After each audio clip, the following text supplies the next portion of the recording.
నమస్కారం ఇది సంగతికి స్వాగతం ఎవరో చేసిన నేరానికి మరెవరో బలయ్యారు పుణ్యస్నానాలు కని వెళ్ళిన వారు తిరిగి రాని లోకాలకు చేరాల్సి వచ్చింది మహాపుష్కర పుణ్యఫలం ఏమో గాని పడరాని పాట్లు పడ్డారు మృతులకు రెట్టింపు సంఖ్యలో గాయాలు పాలై ఆసుపత్రుల్లో చేరారు అందుబాటులో ఉండాల్సిన యంత్రాంగాల నిర్లక్ష్యం అలసత్వం అజాగ్రత్తలు సమన్వయలేమి ఇలా కారణాలేవైనా అమాయక ప్రజలే భారీ మూల్యం చెల్లించాల్సి వచ్చింది పుష్కర సంబరాల తొలి రోజే చోటు చేసుకున్న అపశృతి మిగిల్చిన విషాదమిది ముఖ్యమంత్రి అక్కడే ఉన్నారు ఉన్నతాధికారులు ఉన్నారు కనీవిని ఎరగని రీతిలో చేశామన్న ఏర్పాట్లు పూర్తయ్యాయి కానీ ఇంత కష్టం ఎందుకు వచ్చింది అంటే ఈ ప్రశ్నకు మాత్రం ఏ ఒక్కరూ స్పష్టమైన సమాధానం ఇవ్వలేని దుస్థితి తమ వంతుగా ప్రభుత్వం అయితే తక్షణం స్పందించి బాధితులకు అండగా నిలిచింది మృతుల కుటుంబాలకు 10 లక్షల రూపాయలు పరిహారం ప్రకటించింది తొక్కిసలాటపై న్యాయ విచారణకు ఆదేశించింది కానీ అక్కడితోనే అంతా అయిపోయిందా అసలు తప్పు చేసింది ఎవరు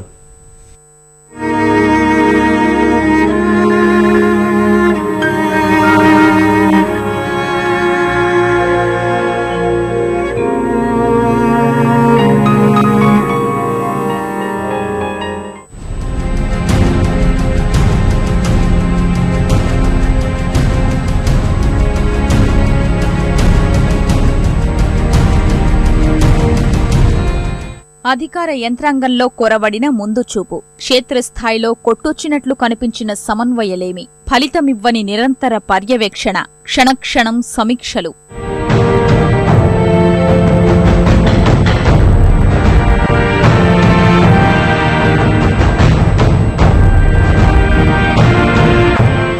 కారణాలు ఏవైతేనే 27 మంది బలైపోయారు మరో 70 మంది వరకు గాయాల పాలయ్యారు పుష్కర గోదారిలో పుణ్యస్నానం ఆచరించడానికి వచ్చిన పాపానికి మరెందరో ప్రాణాలు పణంగా పెట్టాల్సొచ్చింది అధికారుల్లో జాడలేని అప్రమత్తతకు అమాయక భక్తజనం తిరిగి తెచ్చుకోలేనంత భారీ మూల్యం చెల్లించాల్సొచ్చింది బతుకు జీవుడా అని ప్రాణాలు కాపాడుకోగలిగిన వాళ్లు ఆస్పత్రుల పాలవ్వాల్సొచ్చింది భారీ సంఖ్యలో చేరుకున్న భక్తజనం భారీగా ఏర్పాట్లు చేశామని చెప్పుకున్న ప్రభుత్వం ఏ ఒక్కరూ ఊహించని విషాదమిది పడిపోయిన వాళ్లు పడిపోయినట్లే కింద పడ్డవారు పైకి రావడానికి లేదు పైన ఉన్నవాళ్లు కిందికి వెళ్లడానికి లేదు మహాపుష్కర ఆరంభమైన కొద్దిసేపటికే జరిగిన తొక్కిసలాట నుంచి త్రుటిలో బయటపడిన ప్రత్యక్ష సాక్షుల ఈ మాటలు చాలు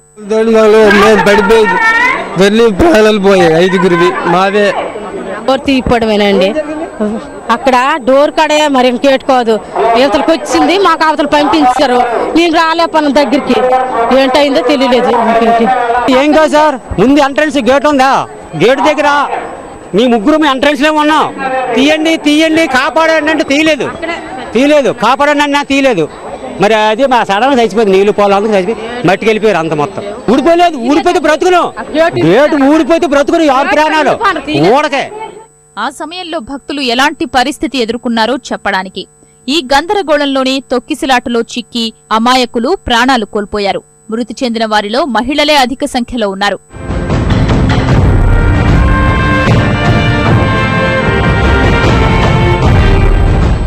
బాధితుల్లో చిన్నారులు వృద్ధులు కూడా ఉండడం ఆయా కుటుంబాల్ని మరింత కలచివేసింది ఉత్తరాంధ్ర జిల్లాల నుంచి వచ్చిన వారే ఎక్కువ మంది ఈ ప్రమాదంలో చిక్కుకున్నారు శ్రీకాకుళం జిల్లా నుంచొచ్చిన వారిలో అత్యధికంగా 10 మంది మృత్యువాత పడినట్లు తెలుస్తోంది అయిన వారిని కోల్పోయిన ఆర్తనాదాలతో పుష్కరఘాట్ రాజమండ్రి ప్రభుత్వాసుపత్రి పరిసరాలు హృదయ విదారకంగా మారాయి విషయం తెలిసిన ప్రతి ఒక్కరి కంట కన్నీళ్లొచ్చేలా చేశాయి పోలీసులు వాలంటీర్లు అంబులెన్స్లు తక్కిన పుష్కర సిబ్బంది అప్పుడే విధుల్లో నిమగ్నమవుతున్నారు శుభముహూర్తానికి పుష్కర గోదావరిలో మునకలు వేసేందుకు సంసిద్ధులై ఉన్న భక్తులు ఒక్కొక్కరు ఆ క్రతువు పూర్తి చేస్తున్నారు అంతలోనే ఈ ఘోరం జరిగిపోయింది పుష్కర ఘాట్కు ఉన్న 3 ద్వారాల్లో 2ంటిని భద్రతా కారణాలతో మూసి ఉంచడము నష్ట తీవ్రత మరింత పెంచింది అదే భద్రతా కారణాల రీత్యా ఏర్పాటు చేసిన జామర్లతో స్తంభించిన సెల్ఫోన్ నెట్వర్క్లు మరింత అయోమయానికి దారితీశాయి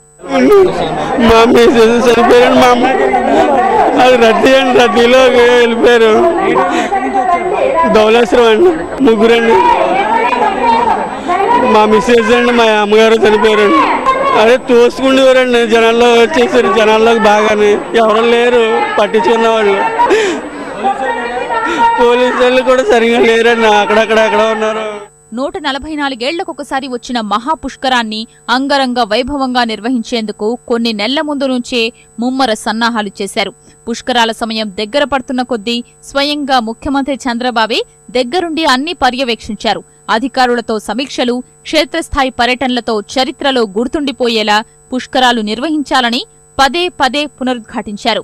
శోభాయాత్ర, సోమవారం సాయంత్రం గోదావరి హారతి, అట్టహాసంగా ప్రారంభోత్సవ కార్యక్రమంతో అందరి దృష్టి ఆకర్షించారు. ప్రపంచ స్థాయిలో చర్చకొచ్చే స్థాయి తీసుకురావాలన్న ఈ మహాప్రయత్నంలో ఊహించని అపశృతిగా తొక్కిసలాట చోటు చేసుకుంది. ఫలితం అదే ముఖ్యమంత్రి విషణ్ణ వదనంతో ఖిన్నుడవ్వాల్సొచ్చింది. దీన్ని సక్రమంగా జరిపించాలని చెప్పి అన్ని విధాల చర్యలు తీసుకున్నాను. కానీ ఎగ్జిక్యూషన్లో కొన్ని సమస్య వచ్చి జరిగింది. అవసరమైతే అట్మోస్ట్ కేర్ ఇమ్మీడియట్గా ప్రైవేట్లో ఉండే ఎక్స్పర్ట్స్ కూడా పిలిపించి కేర్ తీసుకుంటున్నాం. ఒకవేళ అవసరమైతే ఇక్కడ కానీ బయట కానీ ఎక్కడైనా సరే అన్ని విధాల ప్రికాషన్ తీసుకొని బెస్ట్ మెడికల్ కేర్ కూడా ఇవ్వాలని చెప్పి ఆలోచిస్తున్నాను. అదే మరిగా జరిగిన సంఘటన నేను తిరిగి మా ప్రాణాలు కాపాడలేము, బాధ కలుగుతుంది. ఏదేమైనా ఒకసారి బెస్ట్ దీనిపైన నా ఆవేదన, బాధ తెలియజేస్తూ ఆ కుటుంబ సభ్యులకి ప్రగాఢ సానుభూతి తెలియజేసుకుంటూ వారి ఆత్మలకు కూడా శాంతి కలగాలని భగవంతుడు ప్రార్థిస్తున్న ఒక పుణ్య కార్యక్రమానికి వచ్చి ఇది జరగడం అనేది సుమారు 1600 కోట్లకు పైగా వెచ్చించి మరీ ఖర్చుకు వెనకాడకుండా ఏర్పాట్లు చేశారు. కానీ చివరకు తొక్కిసలాట చోటు చేసుకున్న సమయంలో కనీసం మంచినీళ్లైనా అందించలేని దయనీయ స్థితిలో భక్తులు ఇబ్బందులు పడ్డారు. చివరకు పుష్కర ఘాట్లలో నెలకొన్న భక్తుల రద్దీని గమనించి స్వయంగా ముఖ్యమంత్రి కంట్రోల్ రూంకు వెళ్లి సమస్యను పర్యవేక్షించాల్సొచ్చింది. ఇదంతా చూసి అక్కడ పోలీసులు తక్కిన సిబ్బంది లేరు అనుకుంటే పొరపాటే. ప్రమాదం జరిగిన పుష్కర ఘాట్ కాపలా వ్యవహారాల్ని కృష్ణా జిల్లా ఎస్పీ విజయ్ కుమార్ దగ్గరుండి మరీ పర్యవేక్షిస్తున్నారు. తొక్కిసలాట విషయం తెలిసిన వెంటనే ఆయనే పరుగున వెళ్లి మిగిలిన గేట్లు తెరిపించారు. కాని ఏం లాభం? అప్పటికే జనం ఉరుకుల పరుగులతో పరిస్థితంతా అదుపు తప్పింది. ప్రత్యక్ష సాక్షిగా ఉన్న ముఖ్యమంత్రి మాటల్ని బట్టి చూసినా ఆయన గమనించేసరికే పుష్కర ఘాట్లో కొంత అలజడి నెలకొంది. ఇంకా కుటుంబాలకి ఒక్కొక్కరికి 10 లక్షల రూపాయలు అనౌన్స్ చేస్తున్నాను. 10 లక్షల కుటుంబాలను తేలేను కానీ మనుషులు తేలేను కానీ ఆ కుటుంబాలను ఆదుకోవడం నా బాధ్యత. అందుకని ఒక్కొక్కరికి 10 లక్షల రూపాయలు ఆ కుటుంబాలకి ఎక్స్గ్రేషియా ఇస్తున్నాను. నేను వెళ్ళినప్పటి నుంచి నేను అక్కడ నేరుగా మీరు చూసుంటారు. నేను వస్తూనే ఆ క్రౌడ్ చూసిన తర్వాత నేను ఏవైతే అనుకున్నానో బ్యారికేటింగ్ అవన్నీ కూడా రెగ్యులర్గా పెట్టి సిస్టమేటిక్గా చేయాల్సింది. క్రౌడ్ మేనేజ్మెంట్ని ఊహించిన విధంగా ప్రజలు కూడా స్పందించారు, ఎక్కువ వచ్చారు. వచ్చినప్పుడు ఇంకా ఎక్కువ జాగ్రత్త తీసుకోవాల్సింది. నాకు అది చూసిన తర్వాత ఒక అమ్మాయి కూడా ఇక్కడే ఉంది, వచ్చి నాకు చెప్పింది, సార్ ఇవన్నీ కొంచెం రద్దీ ఎక్కువ అయిపోయిందంటే మీరు కూడా ఒకరిద్దరు చూసుంటారు. నేను అక్కడి నుంచి ఇంకా ఇక్కడ రావడానికి ఇది లేకుండా అక్కడ దిగితే కంట్రోల్ కాదు కాబట్టి నేను కంట్రోల్ రూమ్ పోయి అక్కడి నుంచే మానిటర్ చేశాను. క్రౌడ్స్ని కంట్రోల్ చేయడం కోసం సర్వ విధాల ప్రయత్నం చేశాను. అది కొంత టైం అయినాక కంట్రోల్ అయింది, అప్పటికే జరిగిపోయింది. వాస్తవానికి పుష్కర ఘాట్ను 650 మీటర్ల మేరకు విస్తరించినప్పటికీ పాత గేట్ నుంచే భారీ సంఖ్యలో భక్తులు పోటెత్తడం వల్ల ఏం జరుగుతుందో తెలుసుకునేలోపే భారీ నష్టం జరిగిపోయింది. గాయపడిన వారిలో 3 పరిస్థితి విషమంగా ఉందని అధికారులు చెప్తున్నారు. అసలు అంతా పగడ్బందీగా ఏర్పాట్లు చేశామని చెప్తున్నప్పుడు ఇంత విషాదకర ఘటనలా జరిగింది. ఎవరు ఎంత దిగ్భ్రాంతి, విషాదం వ్యక్తం చేసినా, ఎంత సంతాపం ప్రకటించినా పోయిన ప్రాణాలు మాత్రం తిరిగి తేగలరా? ప్రమాదం జరగడానికి కొద్ది సమయం ముందే ముఖ్యమంత్రి పుష్కర స్నానం చేశారు. మరికొంతమంది ముఖ్యులు అక్కడే ఉన్నారు. మరి అలాంటి సమయంలో భారీ రద్దీని ఎందుకు ఊహించలేకపోయారు?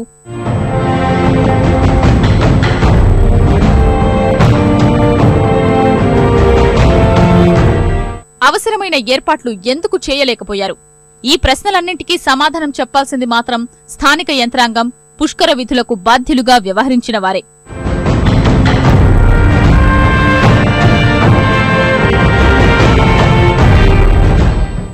పుష్కరాలు కానీ 50 మంది వచ్చామండి మొత్తం. అప్పటికి ఆల్రెడీగా జనాలు ఎక్కువైపోయారు. ఎక్కువైపోయిన తర్వాత అలాగా గేటు ముందుకు వచ్చాం. సమయంగా 6 నుంచి 9 దాకా కూడా గేటు తీయలేదు.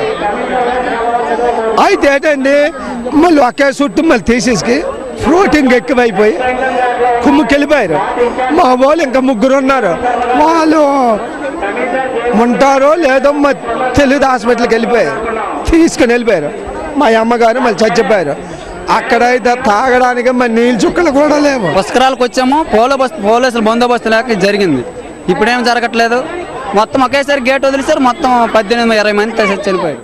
ముందు అనుకున్న ప్రకారమైతే పుష్కరాల రేవు, కోటిలింగాల రేవు, విఐపి ఘాట్ ఈ మూడింటిని ప్రధానమైన ఘాట్లుగా గుర్తించిన రాష్ట్ర ప్రభుత్వం తగ్గట్లే ఏర్పాట్లు చేస్తున్నట్లు ప్రకటించింది. విఐపి ఘాట్ గా మారిన సరస్వతి ఘాట్లో మొదట ప్రముఖుల్నే అనుమతించాలి అనుకున్నా రద్దీ రీత్యా సామాన్యులకు అవకాశమిచ్చేందుకు అంగీకరించారు. ఇక పుష్కర ఘాట్ విషయానికొస్తే 2003 పుష్కరాల్లోనూ అక్కడే ఎక్కువ మంది పుణ్యస్నానాలు ఆచరించారు. అప్పట్లో ఉమ్మడి రాష్ట్రం గోదావరి పుష్కరాలకు 5.5 కోట్ల మంది హాజరయ్యారు. ఈసారి ఆ సంఖ్య 10 కోట్లు దాటుతుందని ముందు నుంచి చెప్తూ వస్తున్నారు. అదే మేరకు రాజమండ్రికి భక్తుల తాకిడి ఉంటుందని అంచనా వేశారు. అంతవరకు బానే ఉన్నా కేవలం అంకెలకే పరిమితమై అప్రమత్తత మర్చిన ఫలితం పండుగనాడు ఇంతమంది కంటనీరు పెట్టుకోవాల్సొచ్చింది. తొక్కిసిలాట జరిగిన పుష్కర ఘాట్ గోదావరి రైల్వే స్టేషన్ కు సమీపంలోనే ఉండడం, ఇతర మార్గాల్లో వచ్చిన వారంతా అక్కడికే చేరడం భక్తుల తాకిడి మరింత పెంచింది.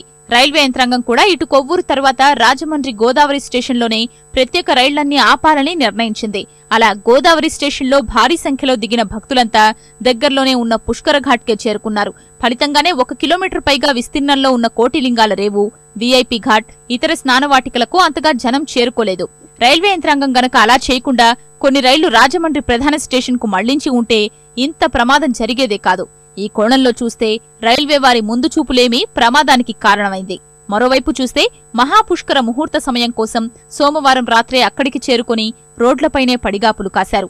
కొందరు అక్కడే నిద్రలకు ఉపక్రమించారు. తెల్లవారుజామున అయ్యేసరికి పోలీస్ వాహనాలైనా తిరగడానికి దారిలేక వారిని లేపి క్యూలైన్లోకి పంపారు. అలా దూరాభారాలు అధిగమించి గోదావరి చెంతకు చేరిన వారంతా అనుకోని కష్టం ఎదుర్కోవాల్సొచ్చింది. పుష్కరాల కోసం అమలు చేసిన ట్రాఫిక్ నియంత్రణలతో రద్దీ తొలగే అవకాశం లేకపోవడమూ కష్టాల్ని పెంచింది. ఇవన్నీ వివిధ వ్యవస్థల మధ్య సమన్వయం, పరస్పర సహకారలేమిని కళ్లకు కట్టేవే. ఈ విషయంలో ప్రభుత్వ యంత్రాంగం పూర్తిగా విఫలమైంది. ఇందులో ఎటువంటి సందేహం లేదు. ఇక్కడికి ఒక ధనంజయ రెడ్డి అని ఒక స్పెషల్ ఆఫీసర్ని వేశారు. అరుణ్ కుమార్ కలెక్టర్ ఉన్నాడు. రాజమండ్రి మున్సిపల్ కమిషనర్ ఐఏఎస్, దీనిపైన సిసోడి అని వేశారు, మార్కండేలు, వీళ్ళందరూ ఉన్నారు. ఎవ్వరూ కూడా యంత్రాంగం పర్యవేక్షణలో ఇప్పుడు పుష్కర్ ఘాట్ రేవుకి 3 గేట్లు ఉన్నాయి. అలా ఇక్కడికి ఎంతమంది జనాభా వస్తారో, ఈ జనాభాకి ఎగ్జిట్ ఎంత, ఓపెన్ ఎంత, అసలని దీనికి ఎలా చేయాలనేది అది కూడా చంద్రబాబు నాయుడు గారు చూసి ఈ గేటు చిన్నది పెద్ద చేయండి అని చెప్తారండి. ప్రభుత్వ యంత్రాంగం స్పెషల్ ఐఏఎస్లను వేశారు, ఐపీఎస్లను వేశారు, వీళ్ళందరూ ఉన్నారు. ఎందుకున్నారండి ప్రభుత్వ యంత్రాంగం? ఏ విధంగానే కూడా స్పందించలేదు. వీళ్ళు ప్రభుత్వ యంత్రాంగం పూర్తిగా బాధ్యతారహితంగా చేశారు. ఇది వాస్తవానికి దేశంలో జరిగే ఆధ్యాత్మిక సంబరాల్లో అపశృతులు ఇదే మొదటిసారి కాదు. పాల్గొన్నాక సురక్షితంగా ఇంటికి వెళతామో లేదోనన్న ఆందోళన వెన్నంటే ఉంటోంది. 1954 మహాకుంభమేళాలో జరిగిన తొక్కిసలాటలో 800 మంది మృతి మొదలు అదే కుంభమేళా సందర్భంగా 2013లో అలహాబాద్ రైల్వే స్టేషన్లో 36 మంది ప్రాణాలు కోల్పోవడం వరకు పదులు వందల సంఖ్యలో ప్రాణాలు కోల్పోతూనే ఉన్నారు. మరెందరో గాయపడుతూనే ఉన్నారు. అన్ని ఘటనల్లో కనిపించే ఒకే సారూప్యం తొక్కిసలాట. ఎన్నో సంస్కృతులు, సంప్రదాయాలకు ఆలవాలమైన మన దేశంలో లక్షల మంది సామూహికంగా పాల్గొనే అనేక ఉత్సవాలు ఏటా జరుగుతూనే ఉంటాయి. ఒక రాష్ట్రానికో ఒక ప్రాంతానికో పరిమితం కాని ఇలాంటి వాటికి జాతీయ స్థాయిలో ఖచ్చితమైన నిబంధనావళి రావాల్సిన అవసరముంది. జాతీయ స్థాయిలో ఒక క్యాలెండర్ రూపొందించి కేంద్రం, సంబంధిత రాష్ట్రాలు పరస్పర అవగాహనతో కార్యాచరణకు పూనుకోవాలి.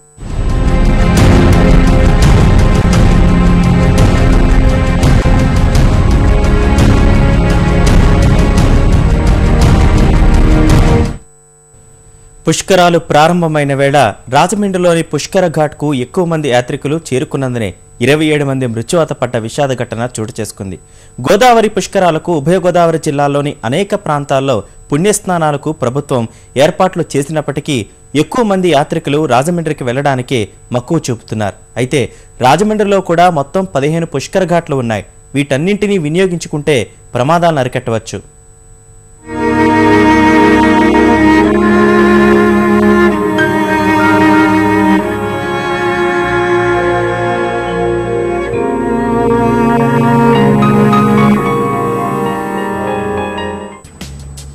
రాజమండ్రిలోని గోదావరి తీరంలో మొత్తం 15 స్నానఘాట్లు ఉన్నప్పటికీ భక్తులు ఎక్కువ మంది ఒకే ఘాటు వద్దకు చేరుకున్నారు. ఒక్కసారిగా అందరూ పుణ్యస్నానం ఆచరించాలన్న తొందరలో భారీగా తోసుకువచ్చారు. ఫలితంగా తొక్కిసలాట జరిగి పదుల్లో భక్తులు ప్రాణాలొదిలారు.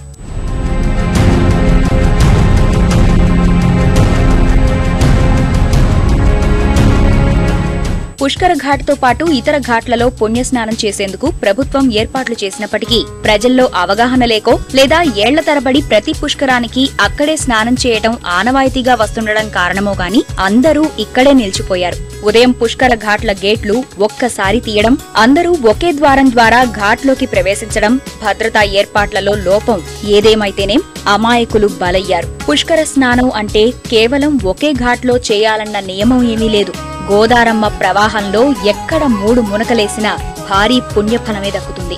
ఈ విషయాన్ని భక్తులందరూ గుర్తించాలి.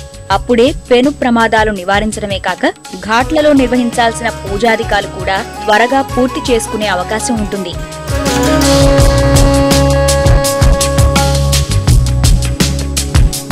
రాజమండ్రిలోని ఘాట్లలో కోటిలింగాల రేవు అతిపెద్దది.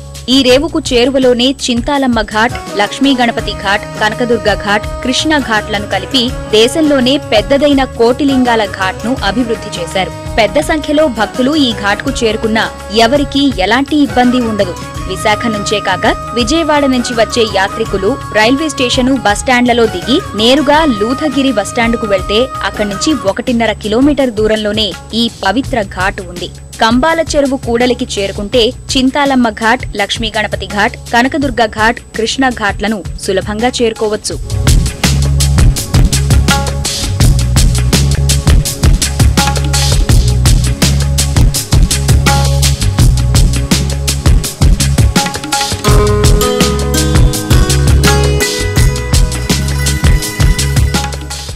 రాజమండ్రి నగరానికి నడిబొడ్డున పుష్కర ఘాట్ ఉంది. పుష్కరాల రేవుగా పేరొందిన ఈ ఘాట్ రహదారి రవాణా సంస్థ ప్రధాన బస్టాండు, గూడ్స్ షెడ్ నుంచి 3.5 కిలోమీటర్లు, రైల్వే స్టేషన్ నుంచి 4 కిలోమీటర్లు, లూథగిరి నుంచి 2.5 కిలోమీటర్లు, కంబాల చెరువు నుంచి 1.2 కిలోమీటర్ల దూరంలో ఉంది. ఇక్కడే గోదావరి నిత్యహారతి కార్యక్రమం జరుగుతోంది.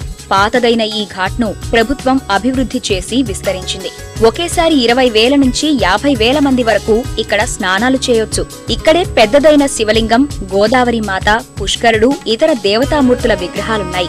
నగరంలోకి వచ్చే అన్ని బస్టాండుల నుంచి పుష్కర ఘాట్కు చేరుకునే అవకాశం ఉన్నందున ఇక్కడికి ఎక్కువ మంది చేరుకుంటున్నారు. గోదావరి రైల్వే స్టేషన్ నుంచి దిగగానే ఎక్కువ మంది చేరుకునేది ఈ పుష్కర ఘాట్కే. రాజమండ్రి వచ్చే ప్రతి రైలు గోదావరి స్టేషన్లో ఖచ్చితంగా ఆగుతుంది. ఎక్కువ మంది ఈ ఘాట్కు రావడానికి ఇది ఒక కారణం. విజయవాడ వైపు నుంచి వచ్చే వారికి గోదావరి స్టేషను ముందు వస్తుంది. ఉత్తరాంధ్ర జిల్లాల నుంచి వచ్చేవారికి రాజమండ్రి స్టేషను ముందు వచ్చినప్పటికీ ఈ రేవుపై అవగాహన ఉన్న వాళ్లందరూ గోదావరి స్టేషన్లోనే దిగుతున్నారు. అందరూ ఈ ఘాట్కే రావడం, ఇతర ఘాట్ల గురించి ఆలోచించకపోవడం వల్ల రద్దీ పెరిగి ప్రమాదాలు జరుగుతున్నాయి. కాబట్టి భక్తులు ఇతర ఘాట్లకు వెళ్లే ఆలోచన చేయాలి. పుష్కర ఘాట్ నుంచి దిగువకు వస్తే తీతిదే ఘాట్, మార్కండేయ ఘాట్, శ్రద్ధానంద ఘాట్, పద్మావతి ఘాట్లున్నాయి. ఇవన్నీ బస్టాండు, రైల్వే స్టేషన్ నుంచి 3 కిలోమీటర్ల దూరంలోపే ఉన్నాయి. వీటికి చేరుకునేందుకు అనేక మార్గాలు అందుబాటులో ఉన్నాయి. పద్మావతి ఘాట్ కు దిగువన ఉన్న మరో ఘాట్ వైగ్రామ ఘాట్, ధోబీ ఘాట్ అని అంటారు. బస్టాండుకు 2.5 కిలోమీటర్లు, స్టేషన్ కు 2 కిలోమీటర్ల దూరంలో ఉంది. చిన్న ఘాటే అయినప్పటికీ పుష్కరాలకు తగిన సౌకర్యాలు సమకూర్చారు. ధోబీ ఘాట్ కు దిగువన సరస్వతి ఘాట్ ఉంది. ప్రముఖుల ఘాట్ గా పిలుస్తున్నారు. సరస్వతి ఘాట్ కు ఆనుకునే అయ్యప్ప ఘాట్, ఆ తర్వాత గౌతమి ఘాట్ పేరిట మరో పెద్ద ఘాటు ఉంది. ఈ ఘాట్లన్నీ బస్టాండ్ నుంచి 4.5 కిలోమీటర్లు, రైల్వే స్టేషన్ నుంచి కిలోమీటర్ దూరంలో ఉన్నాయి. కాలినడకనే ఈ ఘాట్ కు చేరుకోవచ్చు. ప్రముఖుల ఘాట్లో సాధారణ భక్తులు స్నానమాచరించేందుకు తొలుత కొన్ని ఆంక్షలు విధించినా దుర్ఘటన జరిగిన తర్వాత వాటిని సడలించారు. ప్రభుత్వం ఏర్పాటు చేసిన అన్ని ఘాట్లను యాత్రికులు వినియోగించుకుంటే భక్తజనం ఎంతమంది వచ్చినా ఎటువంటి అవాంతరాలు జరగకుండా ప్రశాంతంగా తల్లి గోదారిలో పుష్కర స్నానం ఆచరించవచ్చు. పితృదేవతలకు, ఇతర దేవేరులకు ప్రత్యేక పూజలు నిర్వహించుకోవచ్చు.